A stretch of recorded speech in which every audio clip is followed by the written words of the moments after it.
sendero está abierto. Muy buenas noches, escuchantes, y bienvenidos al Pasadizo. Un paseo poco transitado que pueda despertar en la mente una reflexión nueva, quizás una idea más, o puede que incluso un nuevo color. Un color que encienda una chispa que pueda brillar en la oscuridad.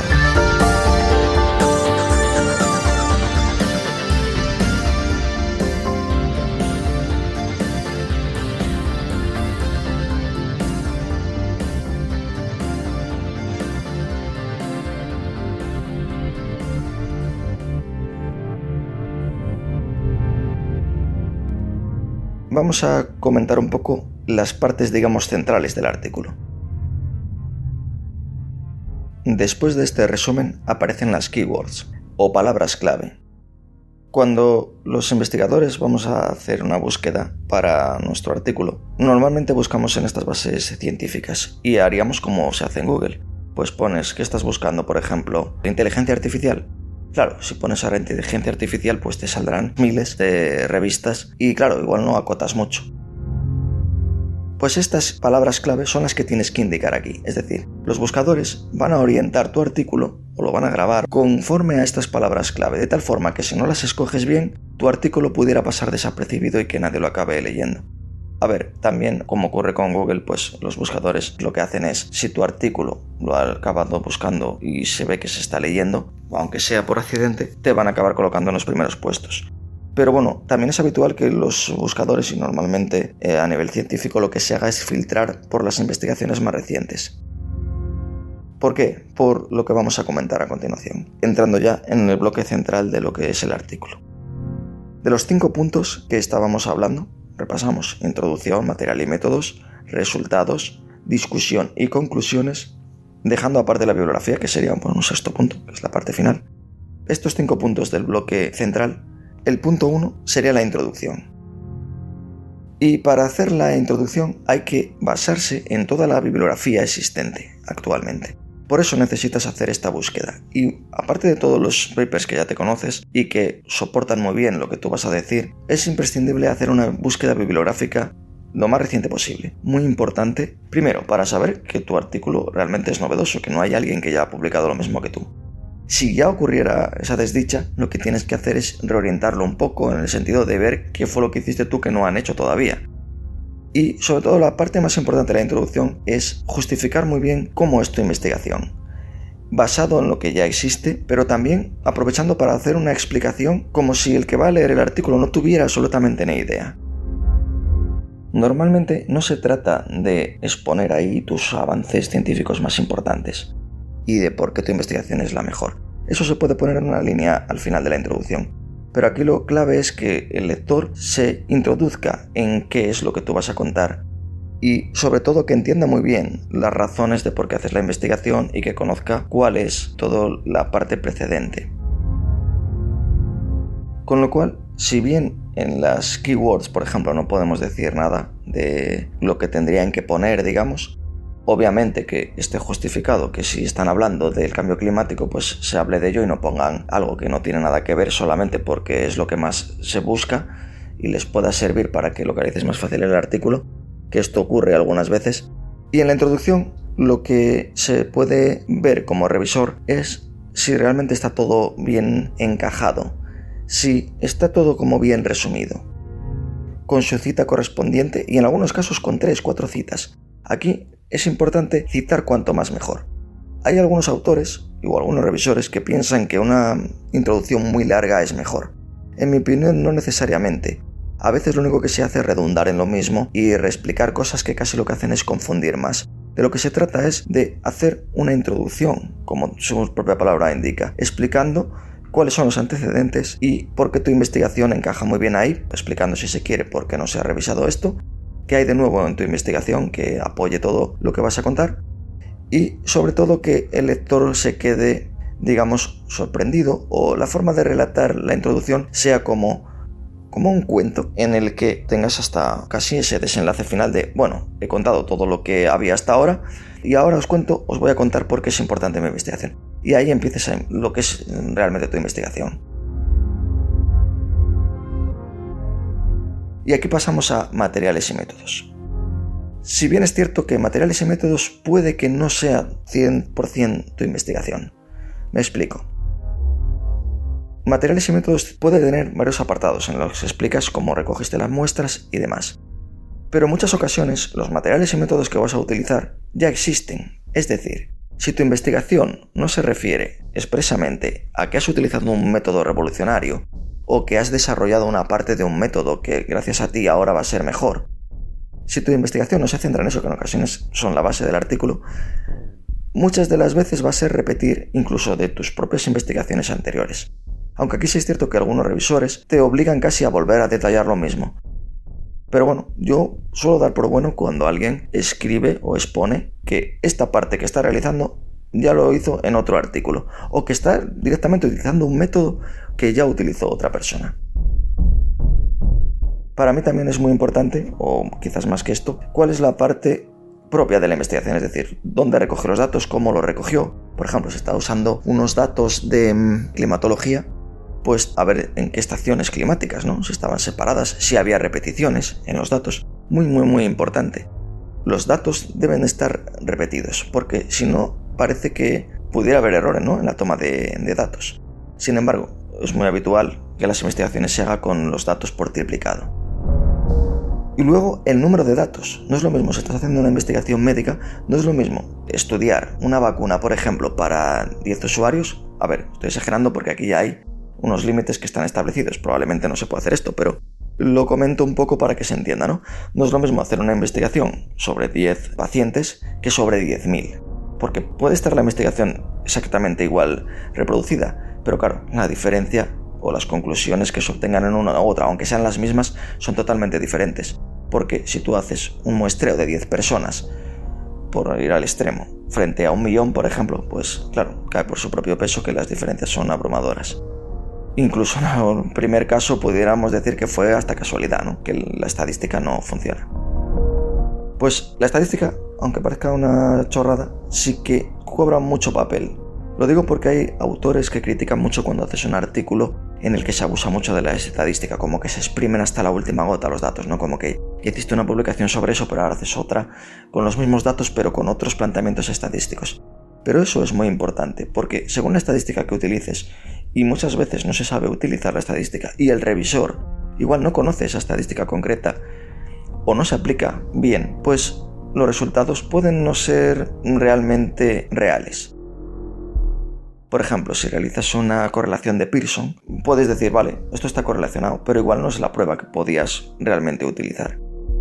¿Qué quiero decir con esto? Que de lo que se trata es de que, a nivel científico, esté todo muy bien justificado. Y en esta parte, si bien en la introducción había mucha bibliografía, aquí se puede reducir a la mínima expresión. Incluso, yo me atrevería a decir que una vez que detallas de dónde has recogido los datos, cómo los has recogido y cómo los has procesado, incluyendo lo que decíamos también de la estadística, para mí sería suficiente. Pasamos a los resultados, que es, digamos, el plato fuerte de la investigación científica, al menos de este tipo de investigaciones, de las que estoy tratando. En los resultados, aquí, sobre todo en los principiantes, suelen cometer un cierto error. Y es que remezclan otra vez diferentes secciones. Por ejemplo, con la discusión. Para evitar esto, lo que recomiendo, incluso yo lo suelo hacer así, porque es mucho más operativo, es aunar en las revistas que te lo permiten los resultados con la discusión, ya que los resultados tendrían que ser solo resultados, es decir, obtuve 28 kilos de manzanas de producción de la variedad Golden, por ejemplo. Eso es un resultado. Sin embargo, la discusión sería algo así como ver qué ha hecho otro autor o incluso tú en otra publicación y, digamos, justificar por qué tu investigación dio esos resultados, por qué no los dio o por qué crees tú que incluso se ha llegado al caso de justificar que había investigaciones anteriores, que es como se avanza en la ciencia, que estaban equivocadas y que tú has obtenido un resultado diferente, pero estás justificando por qué. Y la diferencia entre lo que es un resultado en sí, lo que debería ser el apartado de resultados, diciendo solamente los datos que tú obtuviste, y lo que será la discusión es que la discusión debe ir acompañada de la cita correspondiente. ¿En qué investigación se dijo? Es muy habitual encontrarse cuando haces una revisión, cuando vas a la fuente original, que allí en esa investigación no se dice nada de lo que tú has dicho, por ejemplo, ¿no? Cuando te citan a ti mismo. Y dices, jolín, es que parece ser que está todo un poco como ambiguo, ¿no? Y esta es una de las labores del revisor, porque el revisor no sabe si esos resultados han estado bien cogidos, ¿no? Porque tú tuviste este resultado, bueno, pues yo no te lo puedo discutir. Pero sí puede discutir si ese método es el apropiado, si no hay fallos en la forma en que se hizo esa investigación y sobre todo en cómo se discute. Es decir, si los argumentos que dan son válidos, a nuestro modo de entender, como revisores, siendo siempre lo más objetivos posibles. Y sobre todo un revisor no puede tener fallas en el sentido de intentar buscar cosas que no son, oponerse de alguna manera o plantear la investigación como él cree que debería haber sido, sino simplemente ver si lo que se dice ahí tiene validez científica, más allá de opiniones prejuiciosas, etcétera, etcétera. Y sobre todo, no quedar con dudas. Es decir, es como si alguien en un juicio te lo expone de una forma que se entiende y hay pruebas de ello, pues como juez, que es lo que estás haciendo al revisar una investigación, solo puedes más que aplicar esas evidencias, creas en ellas o no. Otras cosas que debería ver un revisor o que se suelen contemplar es el formato de tablas. Con formato me refiero a si la tabla está justificada, si se entiende bien, si aporta los datos necesarios. Por ejemplo, cuando haces una investigación científica, la estadística es muy importante. Hay que ver si en esa tabla los datos que se dan están apoyados por esa investigación científica. Es decir, por ejemplo, el valor P. El valor P es el valor de significación. Este valor, que normalmente debe ser menor de 0,05, es muy importante, puesto que las diferencias significativas deben estar apoyadas en este tipo de estadística. En ocasiones puede ser necesario hacer una estadística adicional. Pues hay que ver si todas estas tablas no solo si son válidas o aportan algo, sino si son suficientes, si no están omitiendo datos o si realmente no podría ser mejor, no sé, hacer un gráfico o hacer una figura. Porque esto hay que verlo desde el punto de vista que alguien que vaya a leer luego el paper, si a ti te surgió esa duda, pues le puede surgir. Con lo cual, aunque la investigación esté bien hecha, también este tipo de formato de tablas, figuras y demás debería estar acorde con lo que se dice. Luego habría que ver si las discusiones que se hacen o los resultados que se plantean no son confusos, si están todos, digamos, hilados de una forma estructurada bastante coherente y sobre todo que sean verosímiles, es decir, que no se den datos así todo suelto y que no esté bien argumentado. Para mí lo más fundamental es que cada una de las cosas que se dicen estén justificadas, con su cita correspondiente y en algunos casos con 3-4 citas.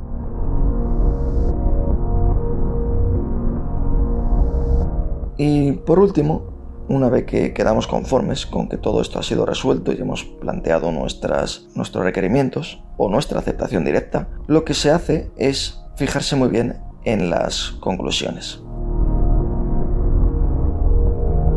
Las conclusiones deben estar fundamentadas en todo lo anterior.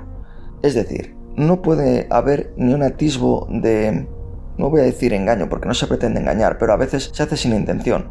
Pero en ocasiones hay que puntualizar y se podría hablar incluso en condicional, en tiempo condicional. Pero no puedes decir, como conclusión, afirmar una cosa rotundamente si no está muy bien soportado en tu investigación. Esto es muy importante, porque las conclusiones son en definitiva esa frase final, que tampoco tienen que ser muy largas. A veces, no sé, con 4 o 5 líneas, 8 líneas, depende de la investigación, deberían ser suficientes. Porque ya remarcan lo que se tiene que decir. Eso sí, no vale cambiar o utilizar o tergiversar o bueno, todo este tipo de artimañas que muchas veces no son conscientes, pero que cuando lees el paper llegas a las conclusiones y dices, joder, pero si aquí no está diciendo nada, es como que no ha demostrado nada que no se supiera anteriormente. Y bueno, esa es la parte, digamos, principal. Claro, esto es fácil decirlo, pero cuando has hecho una investigación que te ha llevado con análisis que llevas haciendo durante 4 años y descubres que tampoco te han descubierto América, bueno, pues intentas paliarlo o exagerarlo como puedes. Pues esto hay que tenerlo un poco en cuenta como revisor. Y bueno, más allá de esto, ya llegaríamos a las contribuciones del autor que os comentábamos antes, donde es difícil saber si el que hizo cada apartado lo hizo bien o no lo hizo en absoluto, porque o estás en ese laboratorio o si no, no lo sabes. Porque, bueno, los apartados que se atribuyen aquí a cada autor pues son, por ejemplo, la conceptualización, o sea, quien tuvo el concepto, ¿no?, de hacer esa investigación, la metodología, o sea, qué métodos se iban a usar, hasta el software también, que ahora es bastante importante, sobre todo cada vez más, aunque no lo creáis, se utiliza mucha inteligencia artificial para hacer artículos. Nosotros hicimos un artículo en prácticamente 2 semanas utilizando inteligencia artificial. Obviamente teníamos todos los datos de base, pero por ejemplo para hacer la programación de gráficas, en vez de hacer un Excel en el que tienes que hacer 300 gráficas una a una y luego escogerlas, todo eso con un simple código informático, claro, esto es fácil decirlo, pero también hay que saber de programación. Por eso que la inteligencia artificial de momento es una herramienta para que el que sabe hacerlo lo haga más rápido, que decía un profesor que yo tenía. No es para que el que no sabe hacerlo pues que lo ponga ahí y que se lo haga, porque obviamente aparte de que te lo corrijan podrías caer en una falta bastante grave de desprestigiarte de ti mismo, es decir, dar conclusiones sin saber lo que estás poniendo y que en el siguiente paper que hagas te salga lo contrario y decir, ay, ahora cómo sostengo yo esto, ¿no? Como yo publiqué aquí esta cosa y ahora cómo me desdigo, porque mi credibilidad como investigador quedaría un poco en el aire. Entonces lo que hicimos en esa investigación fue eso, todo este tipo de trabajos muy rutinarios o de hacer muchos cálculos y demás, pues la inteligencia artificial te lo hace en muy poco tiempo y te da prácticamente ya los resultados que necesitas. Luego estaría la validación, es decir, hay alguien o alguno de los autores ha tenido que validar, ¿no?, todo esto, o sea, precisamente muchas veces la función de los IP, de los investigadores principales, es esa, es ver que lo que se está poniendo ahí pues tiene cierta lógica y coherencia. Luego estaría la parte de la investigación, es decir, quien hizo todo el proceso, por ejemplo, de recogida de datos, análisis y demás, porque en ocasiones no tienen por qué ser ni doctores ni predoctorales. A veces lo hace el propio técnico de laboratorio y bueno, si quiere aparecer en el paper, tiene que decir que su misión ha sido esta. A veces solo aparecen los recursos, es decir, ¿quién consigue los recursos? También normalmente es el investigador principal o bueno, varios investigadores, cuando son varias investigaciones, porque los recursos son imprescindibles en la investigación. Nosotros últimamente estamos haciendo investigación no financiada. En muchos de los últimos artículos, sobre todo colaboraciones que estoy haciendo, las hacemos conjuntamente, bueno, pues por nuestra buena fe, ¿no? Como el tiempo que estamos invirtiendo hoy en revisar este paper.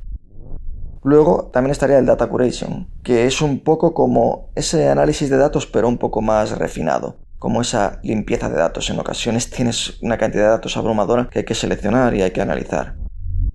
La parte más visual también es importante y la tiene que hacer alguien que sea experto en la materia, vamos a llamarlo así, que es la escritura. La escritura del paper, sobre todo el, digamos, borrador original o la preparación del artículo, no solo es importante por el formato, sino por todo esto que estoy comentando. Muchas veces tienes la investigación en una libreta, ¿no?, como yo digo, y tienes todos los datos ahí, pero ordenarlos y hacerlos encajar unos con otros no es tan sencillo. Entonces hay que darle también mérito a quien escribió el paper. Quien escribe el paper es muy habitual que sea el primer autor. Incluso el writing es tan importante que aparece algunas veces como la revisión y edición de este manuscrito, que aquí sí que lo suele hacer el investigador principal, aparte del primer autor. Y obviamente deberían hacerlo todos los autores. A veces hay que tener experiencia, pero nunca está de más que cuantas más personas lo lean, sobre todo de las que intervinieron en el paper, ayuden.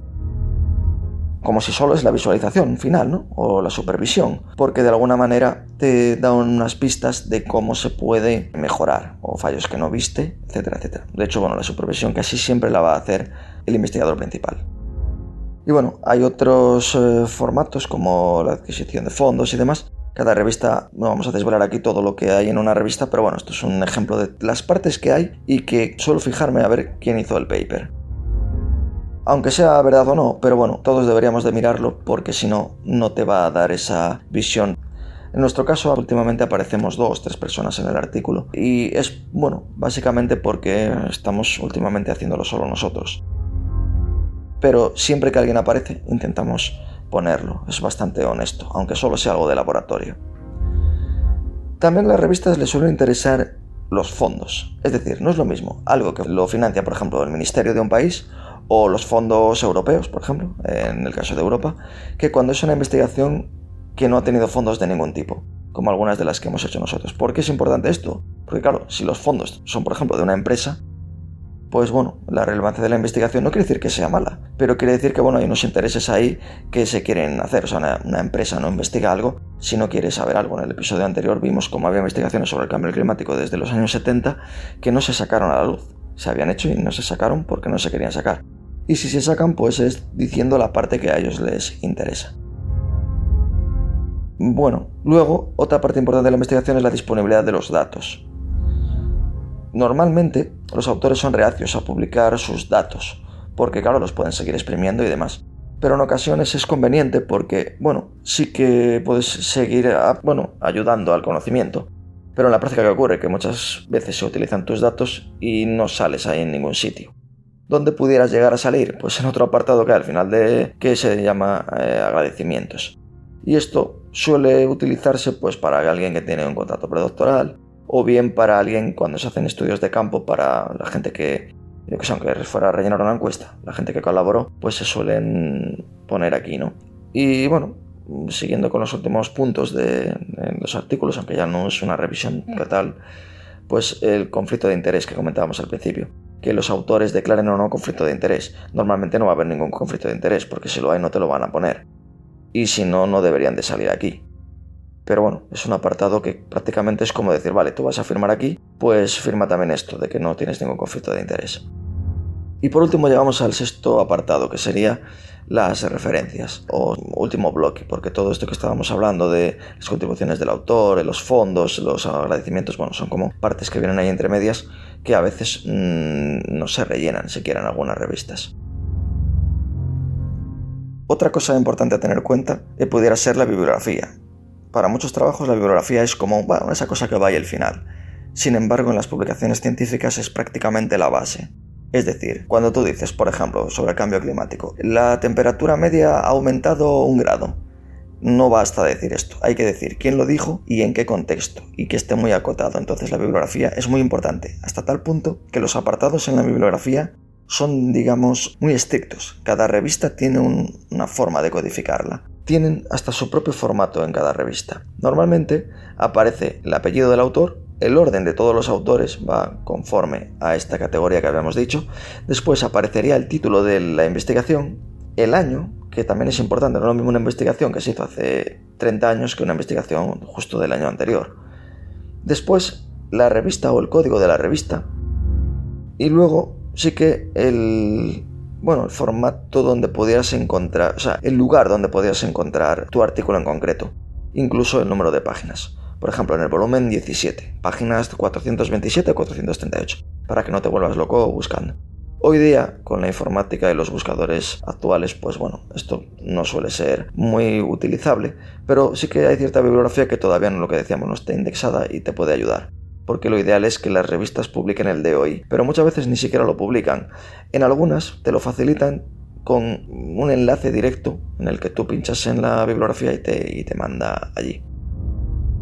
Y bueno, con 30 citas puede ser suficiente. Lo habitual es que sean unas 50.